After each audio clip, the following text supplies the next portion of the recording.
Hi. Whoops.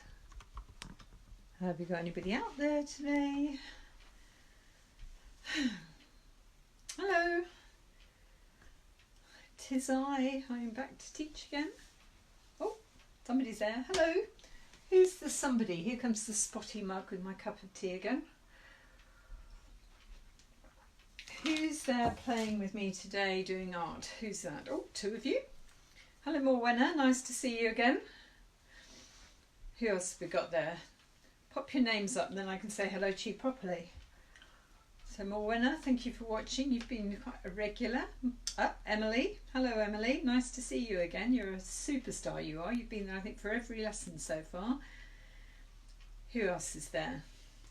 For anyone who's watching anew, the old lessons are still all visible. You can go to those. I can see there's a couple more of you there. I'm not quite sure who it is. I hope you enjoyed doing your treasure maps yesterday. I finished the one I was doing while I was on. And look, there it is, all finished. I went and baked it later. So that was the one I was doing in front of you yesterday. Who else is there? Oh, we've got another few coming up. Hello. Some other new people. Pop your names up. It's lovely if I can see who you are, because I always feel a bit daft standing here in my art room talking to myself, so it's nice to have some names. We're going to start in a minute. For anyone new, you can see all the old lessons which are still visible on my Art Jeanni page. I think there's 18 odd of them now, so if you get a bit bored and you want something to do, they're all very, very different. So don't judge all of them on any one lesson. We've done three-dimensional things, two-dimensional things, we've done embossing, we've done printing, we've done maps, we've done soft heads for dolls, we've done all sorts of things. Oh, hello, Sam. And, oh, that's nice. We've got somebody working on the beach with the huts and their wax crayons. We'll see what we're doing in a moment. I'm going to show you all at once. Erin, nice to see you. Oh, the mat was a huge hit. I just showed you my one from yesterday. I went and baked it immediately afterwards. And mine's half finished like it was when I did it for you guys. But that was my one. They look quite good, don't they, when they're finished? So, baked maps. There you go. Who else have we got there today? Pamela, nice to see you again. Oh, got some real regulars starting now. Carol, nice to see you again. Got 10 of you coming up at the moment talking to me. Anyone else there? And I'll start in a minute. We'll go another couple of minutes till I start. If anyone's watching this on catch up, you can always whiz past this beginning bit. It's just my way of making sure people know they're in the right place. So I come on and say hello, and I won't actually start teaching for another couple of minutes. Sandy, nice to see you again. Hello. And we're going to do some bits and pieces today, something different again. I'm trying to make it that every day it's something different. And today we're doing something that's a more drawing lines and things, not so 3D. Who else have we got there today? We've got another couple of minutes till I'm going to start. I've been trying to fathom out how to extend my upload on YouTube this morning, and it's been causing me great problems, even though I've been looking up YouTube things on it. So if anyone has any brilliant ideas on that, that would be great, because I'm hoping I can upload these lessons to YouTube so you can watch them later there. But I'm not getting very far with it at the moment, so if anyone's got any bright ideas on that, do let me know. Anyone else there? Hi, oh, Sandy. Hi. I'm so glad you're there. And we'll go another couple of minutes, then I will get started properly. And today, I forgot to say, I'm getting a bit forgetful as I'm doing these. I'm sorry. If you've got a ruler or the side of a book, something like that you could use as well, that would be really good. Something that's not going to matter if it gets possibly a little bit of ink or pencil on it. I went and found a ruler quickly, and I am sorry, it should have been on my list last night, but I forgot. So today's paper, pencils, felt pens, ruler, if you've got one, but anything straight, and if need be, you can just draw a straight line by eye. So don't worry if you haven't got anything, but if you've got something with a straight edge near you, that would be fantastic. Okay, we've got 12 of you now. And just before we start, I'm just going to show you this quickly so you know. This is a picture that a 12-year-old girl is doing in London with me. So she's only 12 and she's been doing that. And then I teach her. She sent me the photo, what she wants to do. She works at one end.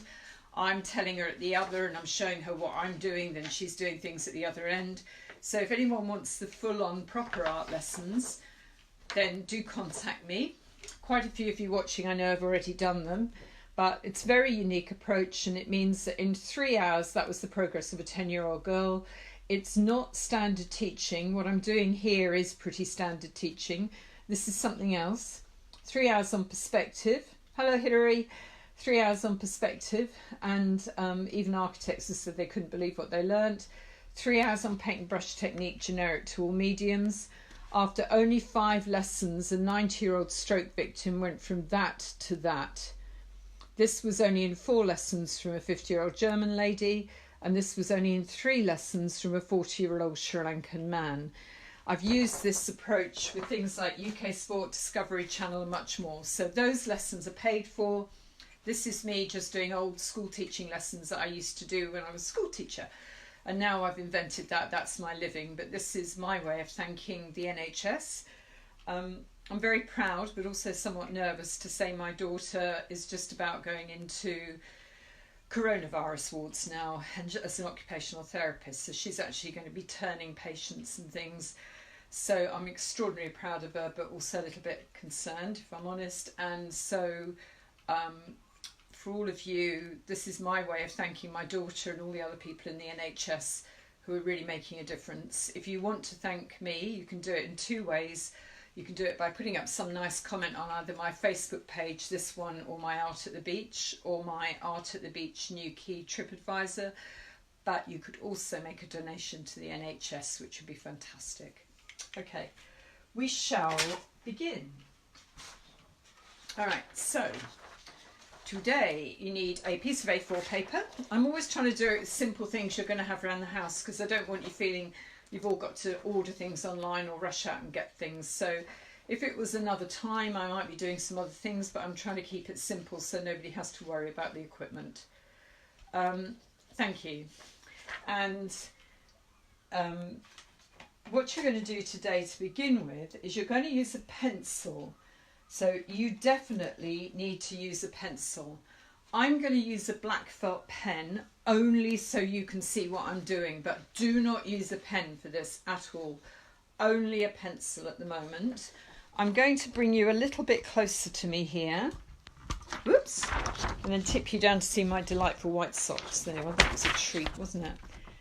I think this is turning into more of a comedy show with me dropping things than it is anything else at the moment. There you go. Right, let me just tighten these screws up a little bit. Whoops. And yeah, thank you for the thumbs up, whoever thought that was a good joke, but it is turning into a comedy show. I managed to drop my coffee on the floor yesterday when I was doing the maps with you. So there you go. I'm going to turn up in all the bloopers programmes on television, I think, at this rate. Let me just get this in line with the thing. For some reason, the screw that holds this tight is refusing to do its job today. Right, let's see if that will hold. Right, please don't dip around. Okay, so depending on whether you're right or left-handed, put the opposite hand, the one you don't draw with, in the middle of the page like that, and spread your fingers out. Make sure that everything is on the page though. You're going to do this in pencil. I'm only doing it in pen so you can see what I'm doing. And keeping the pencil vertical, so up straight like a soldier, I want you to very gently draw around up. Now my pen's not working. I told you it was going to be a comedy show today. Let's try again. Right, so there we go. I'm going to put my hand down. Now you're doing this in pencil. I'm doing it in pen only so you can see what I'm doing. And I'm lightly going to draw around my fingers, and I'm going round all 4 fingers. Have your finger out pretty much flat, fingers out flat on the paper, and then I'm coming back up round the other side. So we've got my hand. So that's phase 1 complete. The next thing you need to do, I'll throw that pen away so I don't use another broken one, is you either need to use the ruler that I forgot to put on my list last night, and from one end of the page to the other, in pencil again, mark off probably centimetres or ½ inches, depending what kind of ruler you've got. If you haven't got a ruler, then you could mark off marks at a finger's width over and over again there, and then start at this end again and mark off finger widths down there. So I'm just going to use my finger to do it with. You can use the ruler if you want, but make sure you measure from the same end both times. So I'm now just going to go in and do fingers width, fingers width, fingers width, and I'm marking little markers all the way along this edge, and then in a moment I'm going to do exactly the same on the other one. So you want them about ½ inch centimetre apart, and you're going to mark these all the way along in pencil. I'm only doing everything in pen so that you can see me. So I've done the top, now I'm going to do the same along the bottom. So I'm using the width of my finger as a measure. For anyone younger here who might not know, they used to actually use body parts to measure in the olden days because they didn't have rulers like we do. So they used to have, that's partly why we have feet as a measurement, but I can't imagine many people have got feet as long as 12 inches long, but there you go. And that was one of the first ways they used to measure. Okay, so I've done that top and bottom. So there's my picture, and I've done my little markers top and bottom. Okay, so the first ones, if you've got to use a ruler, use it. If you haven't, then just do it by eye. But they're basically now, and this time you can do it in pen, you're going to join the top marker to the bottom marker like that on the blank paper, so you're not touching the hand at all. Hello. Oh, I can never say your name. I know I said it when I was teaching you, but Licencia? I can't say it. Nice to see you anyway. Sorry, you're going to have to ring me up and remind me how to say your name properly. And then up again. Now this is blank paper, so I'm all right doing it like that. So again, I'm only on blank paper, so I've drawn the whole line. Now the next one, I'm going to draw the line, but every time I get to a finger, I'm going to stop, and then I'm going to start the line the other side again. So this one, I'm going to start at the bottom, and I'm going to draw all the way up until I hit the pencil outline of my hand, and then I'm going to go up again like that. So you're leaving the hand isn't getting any lines through it. Hello, Anita. And I'm going to come up. Now this one's going to be harder because I've got 3 fingers to this. So I'm going up to the finger, stop, between the fingers, stop, between the fingers, stop, up to the top edge. Okay, so that's that one. And then we're going to go again. Now, for anyone who doesn't know about this with rulers, if you have got one, rulers have got a bent side often and a flat side. When you're drawing lines with a felt pen, you're always best to put the bent side of the ruler down, because what that means is the very edge of the ruler then isn't touching the paper, and that stops the ink bleeding through. Now I'm going to do the next one. So I'm joining up, I'm going up, through the gap, and I'm missing out the fingers and back to the top. Then we're going to go again, and to the finger, between the fingers, between the fingers, between the fingers, up to the top. And I'm going to keep that going. So if you all do that, this one you can do in a coloured pen, but make sure it's one that isn't going to run out quickly, like my first one. So I'm just working my way along the line, and whenever I hit the hand, I don't carry on with the line, but I'm going to put it in here between the thumb and the hand and then I'm going to do the next one. Thank you very much everyone who's been sending me their artworks. I've had some amazing pictures sent to me, and Emily did the soft face with the tights, and she sent me one of those, and I must put that up. I haven't put it up yet.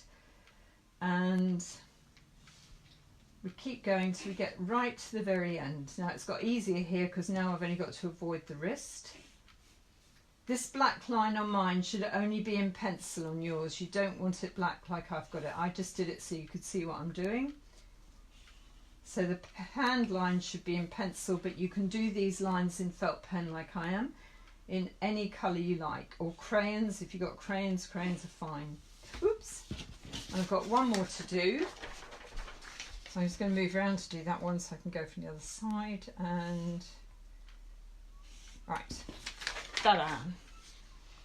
Right, can we have some thumbs ups and things, please, when you've finished? And I'm just going to make sure that this wrist here comes all the way to the edge of the page like that, so it's right off the edge of the page. So that is phase 1. Give me some thumbs ups and things when you're ready. I'm still having trouble with my stand. I've got one of those selfie stands and it keeps drooping today for some reason. Right, there we go. Okay, so I hope you can all see. We've got some more thumbs up coming. Right, now this is when it starts getting tricky. Now this lesson is about contour lines. So I don't know if you've all done contour lines at school, but the idea of contour lines was this, which was if a hill went up and down like this, and if this was sea level, so that would have been sea level. I won't write on it because my writing will all come up back to front on here, so I won't do that. But anyway, if that's sea level and that was the top of the hill, this would have been at 0. So that line across there would have been at sea level at 0. And then the next line up would have been maybe at 100 yards up the mountain or something like that, 100 feet up the mountain. And then there would have been another line 100 feet up the mountain and another line 100 feet up the mountain, and so on like that. That's showing you the mountain from the side. Okay, Sandy, we'll give you a moment to catch up with the centimetres. Sorry about that. But if you were looking down on that mountain, it wouldn't look like that. So what they used to do was they'd mark the footprint, the bottom of the mountain, and that would have been like the shape of the mountain if you were looking down from an aeroplane on it. And this one here would have been at 0.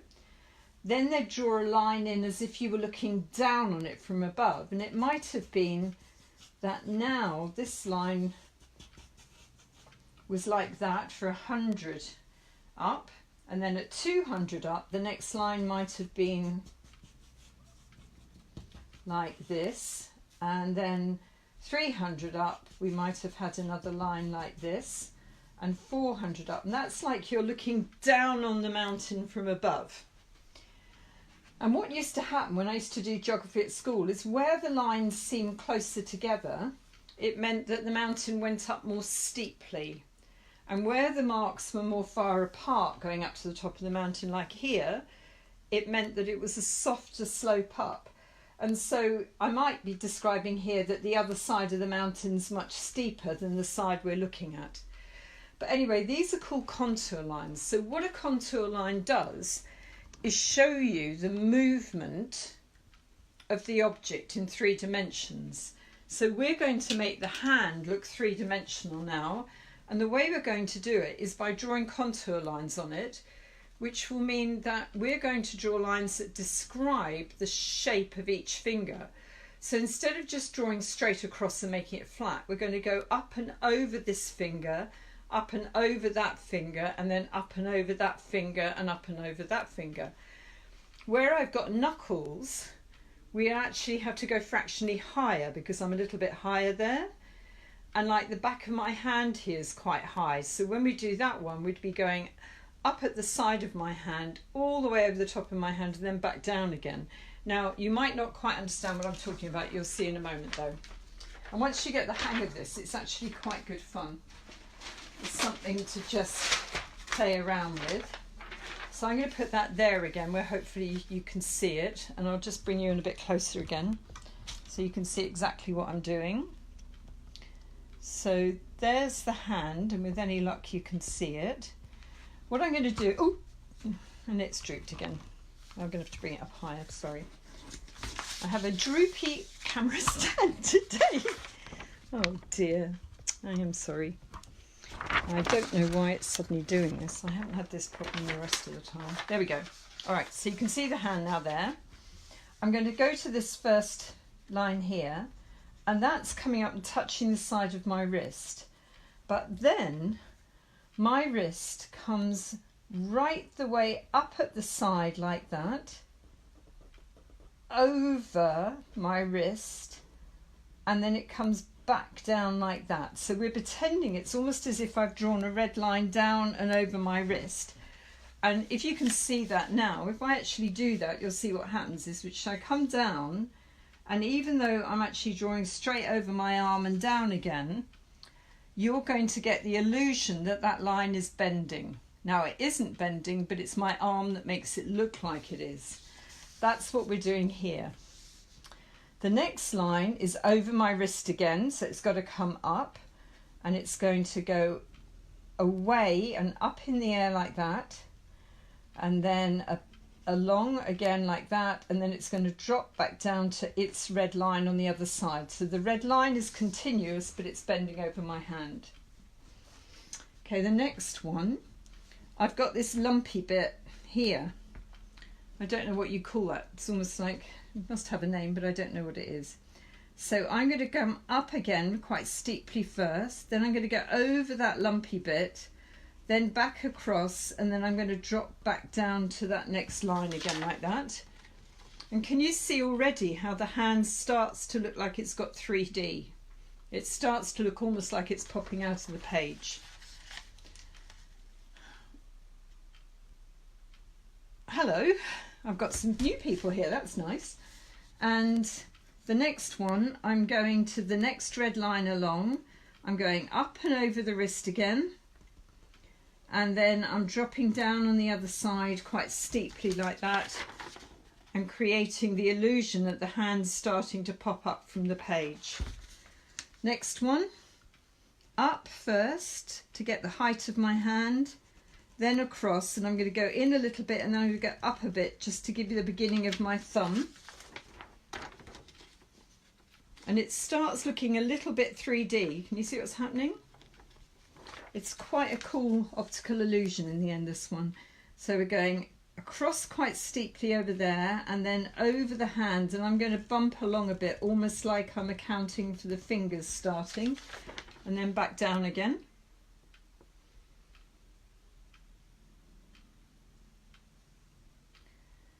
And then the next one, we're going across quite steeply, and then across like the knuckle of each of these hands almost, then across the thumb and back down to the red line on the other side. And the last one right across the hand, then I'm just on individual fingers, so up, and then that one joins into that red line there.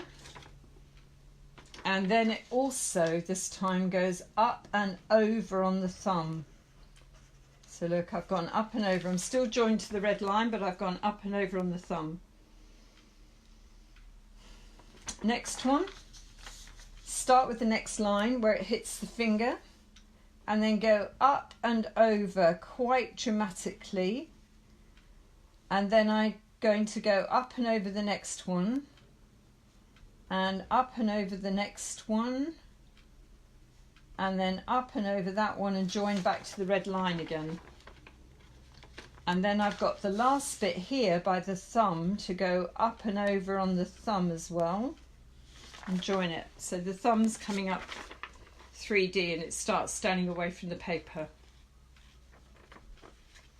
Now the next one, we're going up to the finger, up and over the finger to the other red line, And this one then to the finger, up and over and down to the next red line, and then up and over and up and over. So those of you who've done art lessons with me know that I'm always talking about go with the flow or growth when you draw something, and that's really what we're doing here. We're flowing as if the lines were really there. It's almost like we've got laser light lines. This is what would happen if your hand was in the way.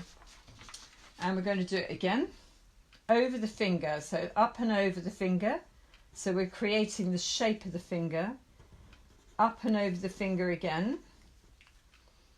Up and over the finger again. And up and over the finger again. And all the line joins across still. And the hand starts looking like it's coming up. Now yours will look better than mine because you won't have the hand outlined in black. I only did that so you could see it. When you haven't got the black line there, it looks even more effective. Right, last one. So I'm going to do this one now. Up and over on that finger. So you really do go right up and right down. Be quite dramatic. And that's the next one gone in. And then you do the last one. So go up and over. Up and over. And up and over, and then I'm just doing that last one there, and with any luck now it almost looks like the hand is standing up from the page.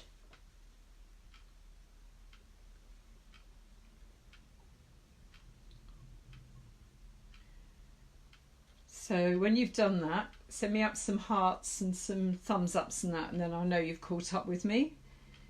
But this line on yours shouldn't be dark like this. You need to be able to rub it out and it will look even better. And you can see how it starts looking like the hand's actually risen up from the page a little bit. Okay. Now, if I was you, I would now rub out that pencil line so it's gone. Or the other alternative is you could actually add in even more lines in between and the whole hand will become more and more 3D as long as you put the line in and then go up and over and through. Something else you could do with these once you've rubbed that line out is you could actually colour these in stripes in different colours, or you could do it as bands of like, you know, red, white, red, white, red, white, or you can just leave it all as lines. That's completely up to you. If you wanted to take this further, what you can also do is this. We could add a bit of shadow onto it to make it even more 3D.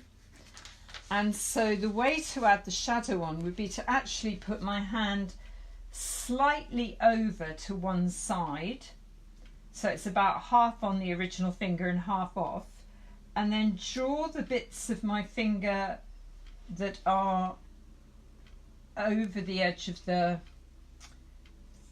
fingers on your original drawing. So I'm not drawing the whole of this again, I'm just drawing the extra bits. And can you see I've kind of drawn a ghost hand behind it now? And now what I'm going to do is colour the ghost hand in black. And then that will look like the shadow of the hand.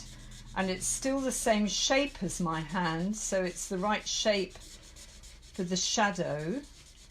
And if I do that just on the bits, in my case, I think to you they're going to look like they're on the right. To me they look like they're on the left, because there's a bit of a glitch when you use Facebook Live that everything goes backwards.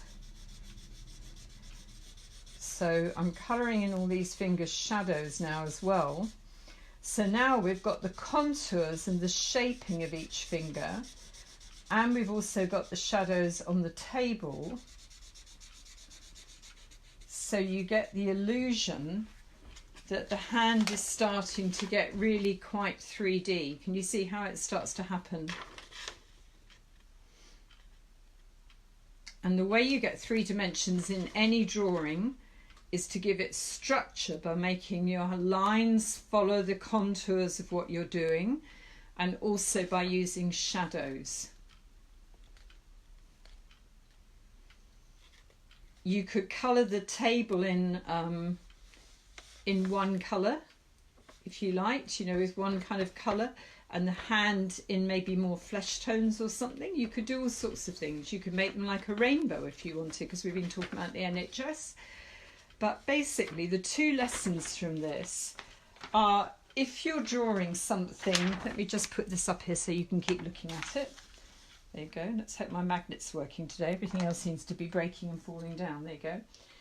But is to remember that if you're drawing something like even the sea, when you're drawing it, follow the shape of what you're drawing with every line. That way you'll emphasize it and make it much more realistic than if you try and colour everything in straight or vertically. So by following the flow or growth of something, which is what we were doing with the hand, you can get much more 3D into your pictures. So if you were drawing something that stood up straight or like a tree, then you draw it from the bottom, the way it grows or flows, up to the top.